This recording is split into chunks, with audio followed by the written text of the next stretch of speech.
સર્વાંગી શિક્ષણ શ્રીમદ ભગવદ્ ગીતાના મૂલ્યો અને સિદ્ધાંતો આધારિત પ્રસ્તુત છે ધર્મક્ષેત્રે કુરુક્ષેત્રે. આ એકમ શ્રીમદ ભગવદ્ ગીતાનો પ્રાથમિક પરિચય કરાવે છે. શ્રીમદ ભગવદ્ ગીતા મહાભારતનો જ એક ભાગ છે. મહાભારતના સર્જક વેદવ્યાસ વિશે પણ અહીં માહિતી આપવામાં આવી છે. કૌરવો અને પાંડવો વચ્ચે યુદ્ધની પરિસ્થિતિનું નિર્માણ કયા કારણે થયું તે અંગે જણાવવામાં આવ્યું છે. કુરુક્ષેત્રના મેદાનમાં સ્વજનોને જોઈને અર્જુન યુદ્ધ અંગે મોહગ્રસ્ત થયો. તેથી શ્રી કૃષ્ણે તેને તેનો સ્વધર્મ સમજાવ્યો. તે વાત પણ આ એકમમાં વણી લેવામાં આવી છે. શ્રીમદ ભગવદ્ ગીતાના પ્રથમ શ્લોકના પ્રારંભિક શબ્દો ધર્મક્ષેત્રે કુરુક્ષેત્રે છે. પ્રસ્તુત છે વાર્તા. મહર્ષિ વેદવ્યાસ આજથી 5000 વર્ષ પહેલાં થઈ ગયા. એમનું મૂળ નામ કૃષ્ણ દ્વૈપાયન. તેમણે વેદોનો વિસ્તાર કર્યો, તેથી તેમનું નામ વેદવ્યાસ પડ્યું. મહર્ષિ વેદવ્યાસની આ સ્તુતિ વધુ પ્રચલિત છે. નમોસ્તુ તે વ્યાસ વિશાલ બુદ્ધે ફુલારવિંદાત પત્રનેત येन त्वया भारत तैलपूर्णः प्रज्वालितो જ્ઞાનમય પ્રદીપઃ. વેદવ્યાસે કરેલું સર્જન વિશાળ છે અને વળી સમાજને નીતિના માર્ગ તરફ દોરનારું પણ છે. મહર્ષિ વેદવ્યાસે બ્રહ્મસૂત્ર, 18 પુરાણ અને મહાભારતની રચના કરી છે. મહાભારત માટે કહેવાયું છે કે યન્ન ભારતે તન્ન ભારતે. મહાભારતમાં 18 પર્વ અને 1,00,000 શ્લોક છે. તેના લહિયા ગણપતિ છે. આ મહાભારતના ભીષ્મ પર્વમાંના 18 અધ્યાય અને તેના 700 શ્લોક એ જ શ્રીમદ ભગવદ્ ગીતા. હસ્તિનાપુરના રાજા શાંતનુ. તેમના અવસાન પછી તેમના પુત્ર વિચિત્રવીર્યને ગાદી મળી. વિચિત્રવીર્યને 3 પુત્રો ધૃતરાષ્ટ્ર, પાંડુ અને વિદુર. વિચિત્રવીર્યના અવસાન પછી પાંડુને રાજગાદી મળી હતી. પણ દુર્ભાગ્યે યુવાવસ્થામાં જ પાંડુ રાજાનું મૃત્યુ થયું. તે સમયે તેમના 5 પુત્રો યુધિષ્ઠિર, ભીમ, અર્જુન, સહદેવ અને નકુલ નાના હતા. તેથી પાંડવો મોટા થાય ત્યાં સુધી રાજ્ય સંભાળવાની જવાબદારી ધૃતરાષ્ટ્રને શિરે આવી. ધૃતરાષ્ટ્રના દુર્યોધન, દુશાસન વગેરે મળીને 100 પુત્રો કૌરવો કહેવાતા. વખત જતાં કૌરવો એમ માનવા લાગ્યા કે રાજ્ય પર અમારો જ અધિકાર છે. પરિણામે નાની વયથી જ પાંડવો અને કૌરવો વચ્ચે વૈમનસ્ય ઊભું થયું. પાંડવોના કીર્તિ અને કૌશલ્યથી દુર્યોધન ઈર્ષ્યાના અગ્નિમાં બળવા લાગ્યો. એમાંય ભીમસેન સાથે તો એને જરાય ન બનતું. એકવાર એણે ભીમને ખોરાકમાં વિષ આપીને મારી નાખવાનો પ્રયાસ પણ કરેલો. સદભાગ્યે ભીમસેન બચી ગયો હતો. એવી જ રીતે દુર્યોધને પોતાના મામા શકુનીની મદદ લઈને પાંડવોને લાક્ષાગૃહમાં જીવતા બાળી મૂકવાનું કાવતરું રચ્યું હતું. જોકે વિદુરજીની સમય સૂચકતાથી પાંડવો બચી ગયા. પછી પાંડવો ગુપ્ત વેશમાં દેશ દેશાવર ફરતા રહ્યા. આ દરમિયાન પાંચાલ દેશની રાજકુમારી દ્રૌપદીને પરણ્યા અને તેથી પણ વધારે શક્તિશાળી બનીને હસ્તિનાપુર પાછા ફર્યા. યુધિષ્ઠિરે રાજ્ય પરનો પોતાનો અધિકાર માગ્યો.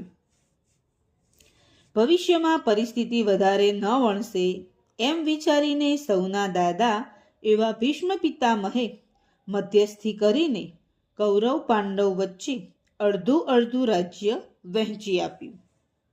પરંતુ કૌરવમાં સૌથી મોટો દુર્યોધન આ વાતનો સ્વીકાર કરતો ન હતો.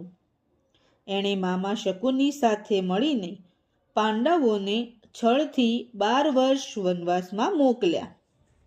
વનવાસ પૂર્ણ કરીને આવ્યા પછી પાંડવોએ રાજ્ય પરનો પોતાનો અધિકાર માગ્યો તો દુર્યોધને કહી દીધું કે હું પાંડવોને 100ની અણી જેટલી જમીન પણ આપીશ નહીં.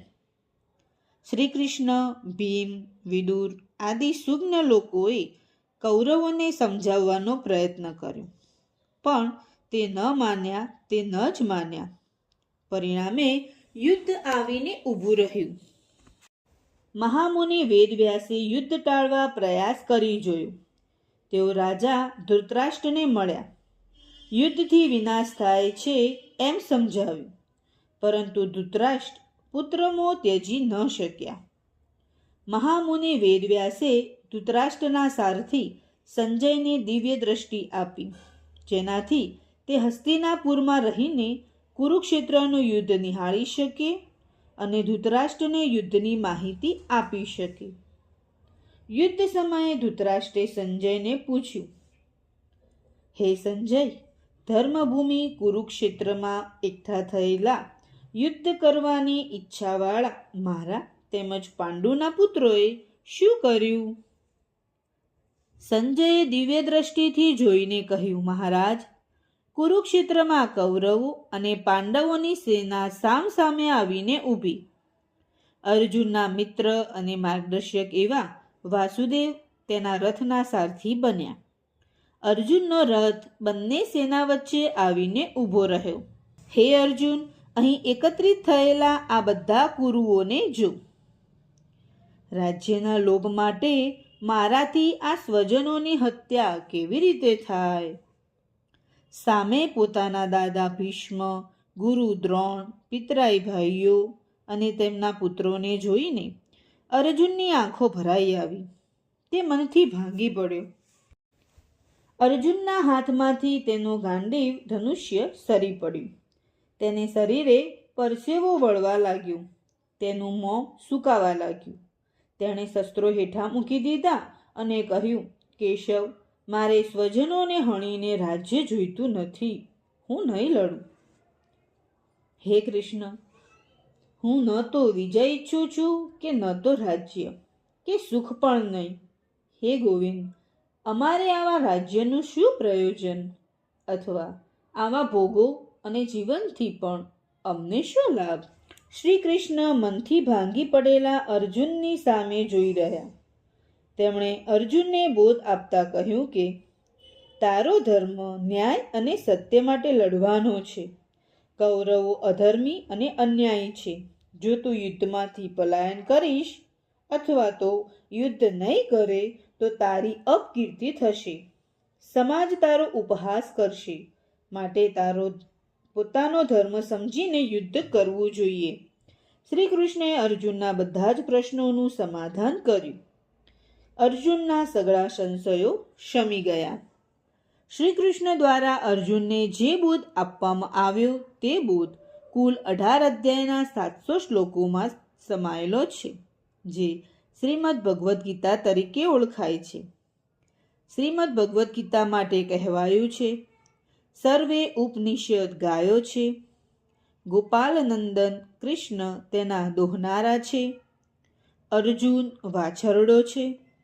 ગીતામૃત રૂપી શ્રેષ્ઠ દૂધ છે અને બુદ્ધિશાળી મનુષ્યો તેના ભોગતા એટલે કે પીનારા છે. જે સ્વયં પદ્મનાભ વિષ્ણુના મુખ કમળમાંથી નીકળી છે એ ગીતાના મૂલ્યોને જીવનમાં સ્થાન આપવું જોઈએ. અન્ય શાસ્ત્રોમાં જે જ્ઞાનનો વિસ્તાર છે તે બધું જ અહીં સાર રૂપે મળી રહે છે.